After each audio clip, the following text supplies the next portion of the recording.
Check 1, 2, 3.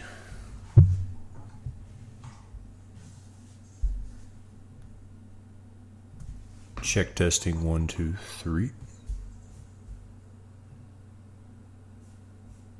What's up, everybody? Just making sure I'm working here, audio wise, video wise. I think we're good. Check 1, 2, 3. Yeah.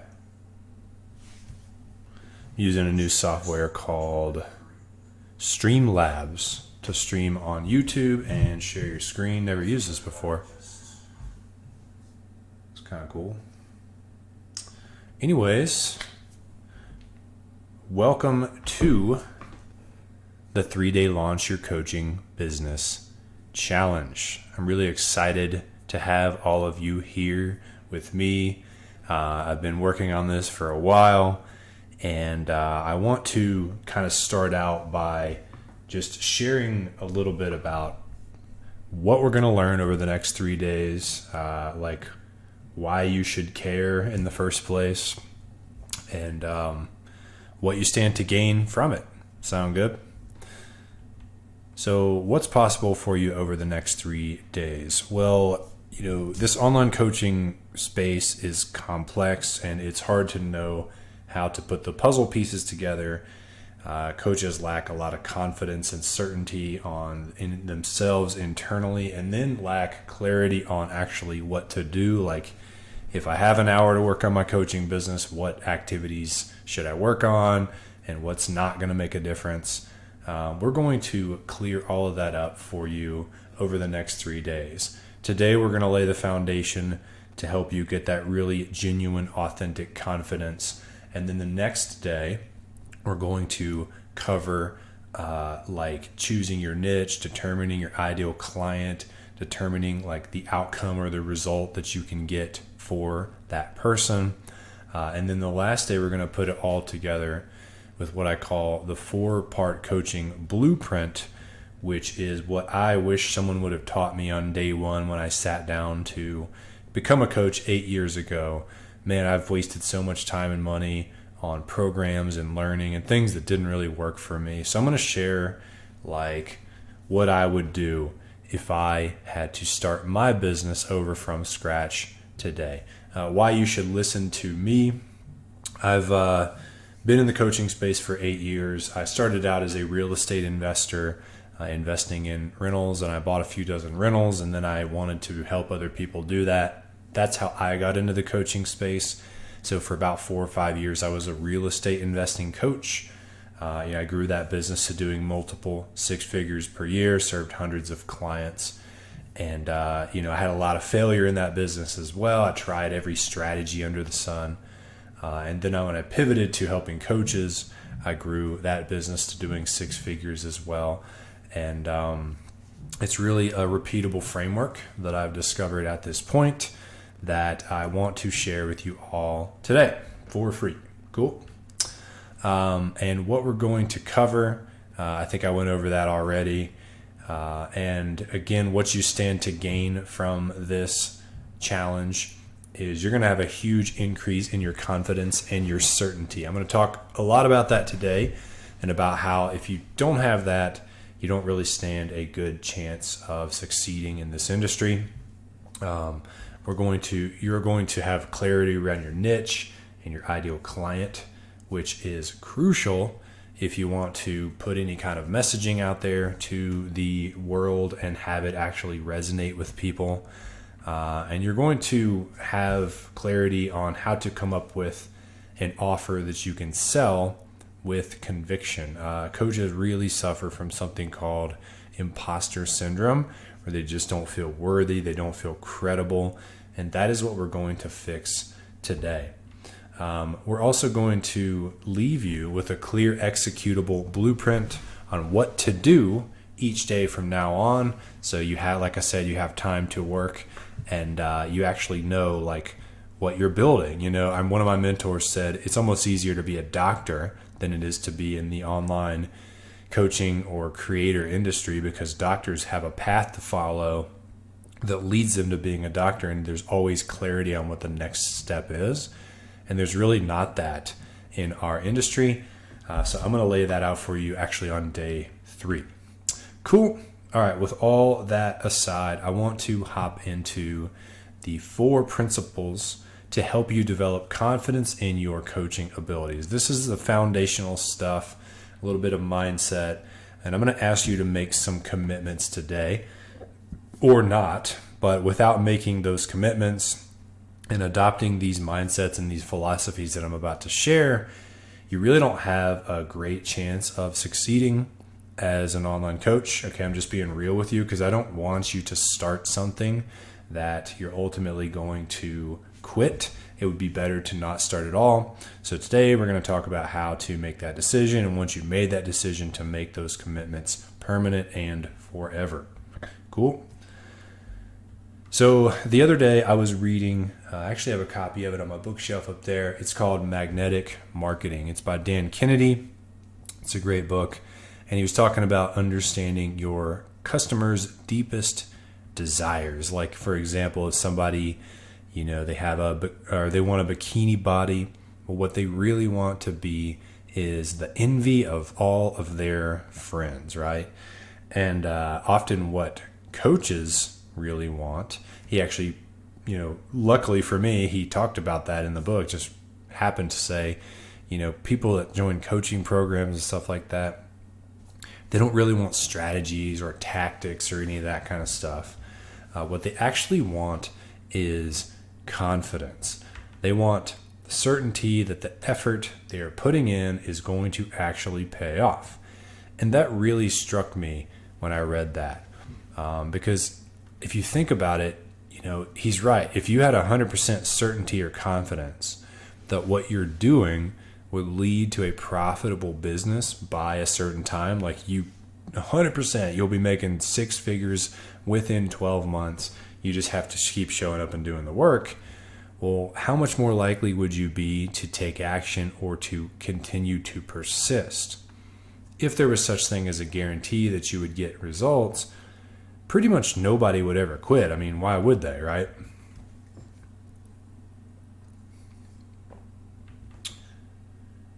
Unfortunately, there are no guarantees like that in business or in life. And a lot of times coaches do have to continue on with nothing but their own self-belief, determination, and grit. And those act as the gas in the tank that keeps them going before they actually see results. But unfortunately, that gas can run out. I've personally seen far too many would-be coaches run out of gas way before they ever got a client. And so the irony is that you have to keep going, even if you don't feel certain, if you want success. Uncertainty and that lack of confidence is never going to fully go away, but there are things you can do to get more gas in the tank. This will greatly increase your likelihood of success.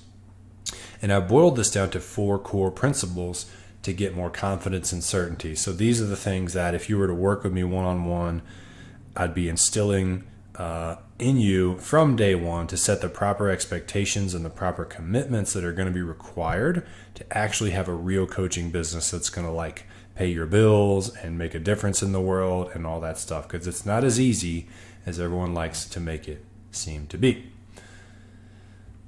So principle number 1 is commitment. And so right now in my personal life, I'm committed to being the best husband and father for my family. I'm committed to taking care of my health, to showing up for my clients, to sharing what I know to help people. And those are just lifelong commitments. I can just feel that they are. I've never once doubted them or thought about changing my mind about those commitments. I haven't wavered in those commitments. And when it comes to my coaching business, I really am just committed to doing whatever it takes to figure it out. And so I would ask you, what are you already committed to doing right now? What are you 100% all in on in your life? Is it your family? Is it your friends? Is it your health? Is it some other hobby or some other mission that you have? And I'm asking you now, are you willing to be just as committed to your coaching business? This is something that I can ask you to do, but only you can actually make the commitment, can actually do it. So there comes a point where you're going to have to look at yourself in the mirror and say, I am going to figure this out no matter what. You make that commitment before you can see how you're going to do it. That is crucial. And the thing is that the how is always changing. Like every few months, there's some new strategy meta, and everybody's like, oh, now you got to have a mini membership funnel. And it's like always a kind of a revolving door of like what works best, in the industry. But it's impossible to pin down and understand the how permanently because it's a moving target. So you really only need two things to succeed. You need your own personal commitment to figure this out no matter what. And you need a willingness to take the next best step. I too can often only see a couple steps ahead in my own business. And I've been doing this for 8 years. And in your car, the GPS doesn't give you all the directions at once for a reason. It would just overwhelm you. And so, there's really like purity, and it's a good thing to only have the next step and to not think about steps 9 and 18 and 27 and think so far out. Because if you do that, you will become overwhelmed. And I talk to many people who want to become coaches, but they're worried about so many things that haven't happened yet and they don't need to even think about yet, that they just feel overwhelmed and they never get started. And it reminds me of sometimes when I have so much on my to-do list, when I sit down to work, that I literally will just shut my computer and play video games. If you're just completely overwhelmed by all these things, then our natural response to that is inaction. So when a potential client comes to me, not committed, comes to me with sort of a maybe approach to their coaching business, and I can't get them to make the commitment that I'm asking you to make, their rate of failure is pretty much 100%. So please let that soak in for a minute. So if you're not 100% all in on this right now, and you don't think you ever could be, it is worth considering if you should move forward in this business. There's nothing wrong with quitting. Quitting is good. Quitting the wrong thing is good if it's not for you, right? The world needs people doing all kinds of things, and quitting allows you to cleanse yourself of one thing and move on to the next thing. I quit my high school job at Chick-fil-A so that I could go to college. I quit my college job at Smoothie King so I could get a quote unquote real job. And I quit that job so that I could become an entrepreneur, right? And so quitting allows you to move forward. And what would be even better is if you could not start things in the first place that were never right for you. And so think about it before you make this commitment. You got to decide if this is what you really want to do. Is this aligned with your life's mission? Or is becoming a coach just an idea you have on how to make some extra money? For me, I know I'll be creating content, courses, programs, books, etc. for life. It's clear to me that this is my path. And so this industry aligns perfectly with my ideal career. But if that's not you, there's nothing wrong with that. I strongly believe in following your own heart and your passions. That's a big part of my message and my mission.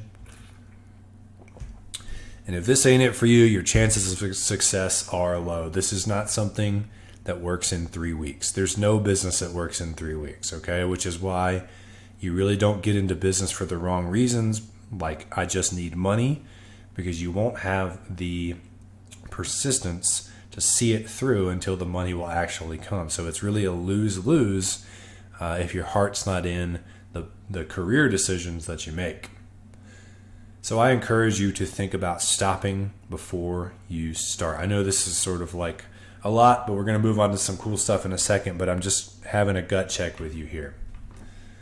Now, if you are all in and you know in your bones that you can make this commitment or you've already made it, I want you to make it again with me now. I want you to say this out loud, or I want you to type it in the chat. I want you to tell someone you know, publicly declare it on some level, hold yourself accountable. Say, I am committed to figuring this out, no matter what it takes, even though I do not know exactly how I will do it yet.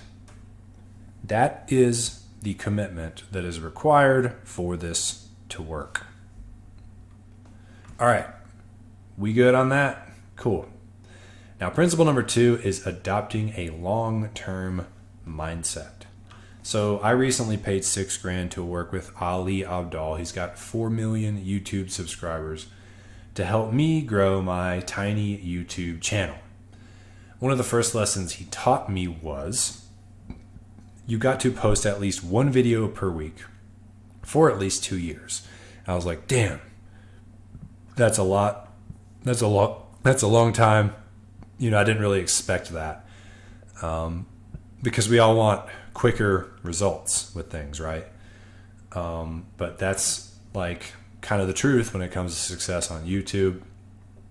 And he showed us these stats of like how many videos does a channel with this amount of subscribers have.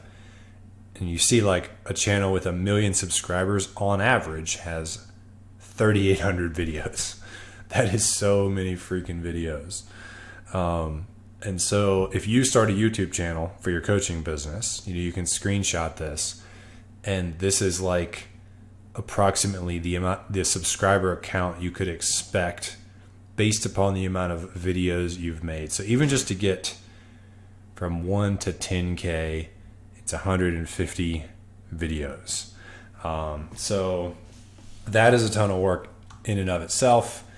And like you can go look at a big Instagram account, for example, that you might follow and you wish you had their account, and look at how much work has gone into the content creation. Look at how many posts they've made. Like this is my Instagram compared to Brendan Burchard's, you know. He's got over 1 million followers. I have 8,000. But look at the amount of posts. Like I've only posted 387 times, and he's posted 6,292 times. So that's, you know, I'm trying to think of the multiplication, but it's like 20 times as many posts as me, if I'm doing that right. So crazy difference. So this is going to take some time. I want you to get comfortable with that. As a person who has a message to share with the world, it's not worth rushing the process of getting paid exactly the amount that you want, just to infuse your business with a bunch of anxiety and pressure. These coaching businesses, you know, this is a chance for you to execute on your life's mission, to take that message that's within you and get it out and share it with the world and like make a difference. I don't think you're going to be on your deathbed thinking about your profit and loss statement from 2023. You're probably going to be like, did I maximize my time while I was here? Did I maximize the amount of impact that I could make on other people? Did I leave the wisdom that I gained behind in some way so that other people could benefit from it even after I am gone? And so you need to connect more deeply with that to succeed in this business, and not just get like shiny object syndrome about this funnel or that thing. That's really not what you got into this business for in the first place. This type of business is worth building slowly. It's worth building with integrity so that you're really proud of what you build.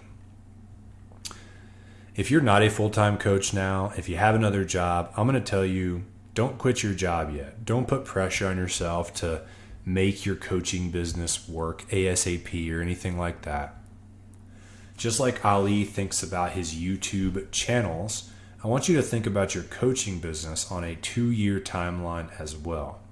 This is how long it might take for you to replace your income with coaching income. I've seen it happen sooner. I think I made like 90 grand my first year in the coaching space when I was coaching in real estate, but there's caveats, and it depends on a lot of different factors. The reason why we started this training with principle number 1 of making a commitment, it's because you're going to need that commitment to pursue anything for 2+ years before it's working exactly how you would want it to. All right, principle number 3 is support. So we've covered making a commitment, and we've covered having that long-term mindset, okay? Next, for most of my career, I've always thought I was lacking some strategy or tactic. And you might be watching this right now thinking the same thing. Like, oh man, I hope he gives me a strategy that I can use to grow my coaching business. The missing strategy, right? But as more time goes on, I'm seeing that this is not really what I need. I often needed something deeper. I needed accountability from other people. I needed to clearly state my commitments out loud. I needed motivation and encouragement from those other people. I really needed to be around a group of people who were doing the same thing that I was. So it can feel pretty lonely building a business like this. And so this principle, support, is about fixing that. It's about getting that support, getting those other humans in your life that are like lifting you up and saying, dude, you can do this. Your mission or your message is important and it's powerful and people need to hear it. Like if someone tells me, I listened to your podcast and it helped me so much, like just still today, like those little comments, like they like reinvigorate me to keep going. Without that, if you're just like alone on an island, this is tough to do. And when you get the right people in your life, that means on your calendar, okay? Like you're meeting them on Zoom, over the phone, or in person. And you're meeting with people who encourage you, they support you, they hold you accountable. So please don't try to build this business alone on an island. It is much harder and less fun that way. All right, we are now moving on to the 4th and final principle, and this is one of conviction, okay? So at the end of the day, when you get into this business, like you'll find that really just selling your coaching program is the only thing that has to happen in order for you to have a business, right? Because then you have money and you have clients to help, and that's really all you need. And everything else is sort of like just things that prop that up and help make that more possible. But how easily you can sell that coaching program directly relates to how quickly you can make money with this business. So we need to talk about how to sell it more easily, right? So I was fortunate enough to be in a mastermind with Brendan Burchard and Dean Graziosi, where he taught us in a small group at a live event on how to sell more of your stuff. And I thought he would like teach us like a fancy sales script to use, or how to crush objections or some crap like that. But that wasn't it at all. In fact, what he basically told us was like, if you want to sell your thing more, then you need to believe in it more. So do everything you can to raise your own conviction in your offer. And so like I remember I was a real estate coach at the time, and he had us like score how much belief and confidence we had in our program. on a scale of 1 to 10. And I gave mine like a 6 or a 7. I was like, man, there's really a lot I could add to this to make it even better. And he was like, that's why your close rate's only 20%, and I thought I needed, sales tactics or whatever. But it's not about that. It's about conviction and belief in what you do before anything else. Another thing that you can do is dial back what you're promising to what you can deliver on 100%. Like if someone asks you to help them tie their shoes, you're not going to freeze up and have confidence issues and wonder if you can do it or not. You're just going to bend down and tie the shoes. And like in the same way, when you're selling your coaching program, you shouldn't have any doubt on your ability to deliver on the outcome. And so if you're a fitness coach and you're like, I help people lose 20 pounds in 30 days, but you're like not really sure if you can actually help people do that or not, then you could dial it back to 10 pounds. Or what about 5 pounds in 30 days? I bet I can help somebody lose 5 pounds in 30 days, right? And so that's where you want to be. Where like, oh, I could do that. Because that is what gives you conviction. So if you go out and overpromise because you think you need to compete with the other people who are making certain claims, then you're really just shooting yourself in the foot. Also, the price of your program should be where you personally believe it's an obvious no-brainer. You don't need any guru to tell you what the price should be. You start with what you personally feel is a no-brainer price, because you just get to gradually raise it over time as you get more testimonials, more social proof, more real results, more conviction, more confidence on your end. But you need to start with what you're like, dude, that's a good deal.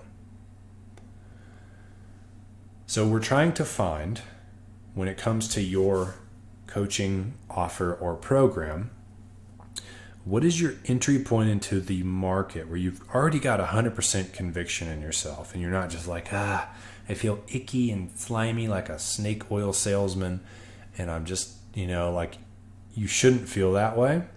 And so where can you start and enter this market where you're just like, one of the analogies I heard one time was like, if you literally had the cure for cancer, like you take this one pill and your cancer vanishes, and you knew for sure that it worked, and then you were like consulting with people who were thinking about buying the pill from you who had cancer, and they were like, I want to think about it, I'm not sure, maybe, that kind of thing.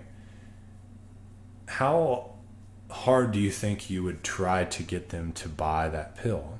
You'd be like, dude, like, this will work. Your life depends on it, and I guarantee this is going to work for you.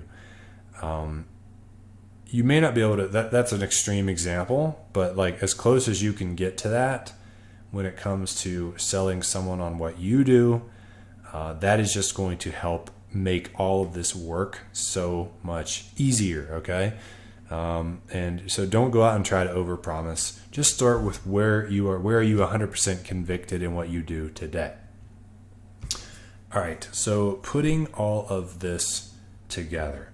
So principle number 1 was all about making the commitment. 2 was having that long-term mindset. 3 was getting the support around you. And 4 was having conviction in your offer. So I want you to imagine having all of these things dialed in.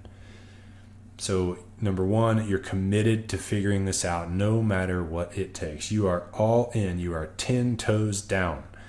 Number 2, you got a long-term mindset. So you're in this for the long haul. You don't expect to get overnight results. And then number 3, you've got the support needed around you. You're surrounded by people who support you and who hold you accountable. And principle number 4 is conviction. So imagine yourself having 100% belief in the program that you're offering to the market. So in my experience, it's coaches who follow these principles who succeed, and the coaches who do not really rarely ever succeed. So it doesn't come down to having the fanciest strategy. In fact, we'll talk about this more over the next couple days, but coaches are succeeding with all types of strategies, guys. Okay, like literally every strategy that you could think about, coaches are already using and succeeding with. And so it's not about your funnel. It's not about the website or the lead magnet, or are you on Instagram versus Facebook versus YouTube? Yes, those decisions are important, but this business comes from within. If you don't have the inside dialed in, if you're not all in, if you don't have that support, if you don't feel really good about what you do, if you don't have that long-term mindset to this, there's not really a lot of hope that it's going to work out. And I hate to just say it that way, but I don't want to BS you, because there's a lot of other things that someone could be doing with their time if they are just not all in on this internally. So your homework for today, for day 1 of the 3-day Launch Your Coaching Business Challenge, is to sit with these 4 principles. Okay, and what do I mean by that? Well, first of all, journal on this. Can you be all in? Are you all in? Are you committed? Have you declared this commitment so that someone else knows about it? You can tell me, I'll hold you accountable, or it can be someone you trust in your personal life, whatever. And then second, can you adopt a long-term mindset? I want you to journal on this. Like how soon do you need to see results before you're going to quit? It would be worth just getting that out on the table. Next, are you going to get support around you? Are you really going to do this? This is something I struggle with, right? About like networking and reaching out and keeping in touch, and that's never been a strong suit of mine. I tend to be more on the introverted side, people say. But it's really when I can get around people who are supporting me, motivating me, holding me accountable, showing me what's possible, that just keeps my fire burning. And then I want you to think about when you are going to develop your coaching offer or your program, what can you initially offer to the market that you can deliver on 100%? This one might take a bunch of journaling, right? But I want you to really think about that, because that is going to be crucial to you, really being I have something that people need to know about. If you don't feel that way, then it doesn't make sense to go out and just try hard to market and sell your thing. It makes sense to go back to the drawing board and bunker down in a cabin in the woods and figure out what different thing could you offer that you would feel differently about. All right, guys. So that is pretty much wrapping up our day 1 agenda about developing confidence in your coaching abilities. Tomorrow, we're going to start getting into some more tactical stuff. So I'm going to help you choose your ideal coaching niche. I'm also going to help you define who your ideal client is. I'm going to help you hone in on principle number 4 a little bit. We talked about, what you can offer to the market with complete confidence. So if you're a little unsure on principle number 4, don't worry. I'm going to go into more detail on that tomorrow. And if you have questions for me, please drop them in the chat or leave them as a comment. I will leave this stream up after we are done. And I've got your back. So I will be emailing you all the link to catch the replays. And when we go live tomorrow, I will also give you a heads up on that. I want to thank you for hopping on and watching today. And here's to your success, making those foundational commitments to help grow your coaching business, launch your coaching business in 2023. It's an inside game, guys, more than it is an outside game at the end of the day. So we had to spend some time getting the inside right today. I hope that was helpful for you, and I look forward to seeing all of you for day 2 in just 24 hours.